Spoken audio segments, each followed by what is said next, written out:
Elle veut devenir juge, Ouais. donc elle part pour faire l'école de la magistrature. Et le problème, c'est que elle est prise dans une contradiction interne forte parce que à la fois elle a très envie d'y aller, mais en même temps pas du tout, parce qu'elle est vraiment flic jusqu'au bout des ongles. Et là, en plus, il y a une affaire qui apparaît qui la concerne directement parce qu'elle connaît la jeune fille qui est impliquée. Et en plus, ça fait tilt au niveau de ses problématiques personnelles. Donc du coup, elle n'arrive pas du tout à lâcher le morceau. Alors il y a Charlotte de Turckheim au générique, Ryan Bensetti également. Charlotte de Turckheim. Hubert Delattre, Valérie de Cobert, plein d'acteurs super. Charlotte de Turckheim qui joue un rôle qu'on ne lui connaît pas, elle joue une méchante, elle est la procureure, et c'est en quelque sorte votre supérieure, et pendant votre pot de départ, petit dialogue entre vous deux, tout en tension. Oui, madame la procureure. Votre petite famille vous suit à Bordeaux? Mon mec et mes gosses Oh bah oui, on s'attache, ouais, quand même, ouais. Bon ben d'ici là, votre hiérarchie attend votre carte de police et votre arme. Tout à fait. Bon écoutez, je vous laisse vous amuser. J'espère que demain tout sera propre et qu'on ne vous retrouvera pas sur votre pseudo tapis de yoga au petit matin. Allez, bonne fête à vous tous, hein. Bonne soirée. C'est bien, ça donne envie de partir au moins. J'ai pas de regrets. Parce qu'elle existe, Esther Levanski, c'est ce téléfilm, c'est à la fois un polar et c'est aussi une histoire de femme. Oui, complètement. C'est ça qui est intéressant quand même, c'est que c'est quand le polar, à la fois il y a un truc très jouissif de résoudre l'enquête, mais en fait l'enquête est aussi un prétexte à parler de plein d'autres choses. C'est ça qui est intéressant.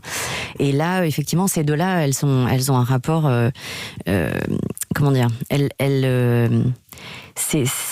se détestent autant qu'elles se respectent, je pense, parce qu'elles savent très bien que chacune fait très très bien son travail, mais comme Esther, elle a une tendance à déborder beaucoup, elle est très excessive, elle peut être très obsessionnelle.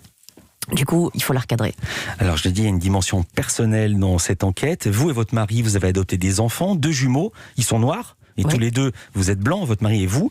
Et un soir, vous rentrez à la maison, mais vous avez oublié d'aller chercher les enfants au judo. Une fois que les enfants sont couchés, ce dialogue entre vous deux. Comment elle va, la petite Zoé ? Attends, c'est une blague, t'oublies les gamins et tu veux savoir comment va la petite? Y'a que ça qui compte ou quoi? Tous les jours, tu nous répètes que des gamins se font enlever ou abuser, et là, tu voudrais changer de sujet. Tu vois pas le problème? Tu vois pas que t'essayes de régler un truc, là, à travers Julia? Quoi ? Mais de quoi tu parles ? Depuis quand t'es psy, toi ? Et puis arrête la mauvaise foi. T'as pas fait le deuil. T'auras beau faire ce que tu veux, là. Les enfants, tu les adores, mais tu les as pas portés. Voilà. Mais c'est dégueulasse de dire ça. C'est dégueulasse, moi j'ai pas de problème avec ça. C'est les autres, tous les jours, qui me rappellent que j'ai pas été vraiment enceinte. Ou qu'ils ont pas vraiment nos gènes. Que c'est un plan B, quoi. Et que, accessoirement, moi je suis vraiment stérile. Ensuite, je vais pas diffuser l'extrait parce que sans l'image, ça donne rien. Ouf, là.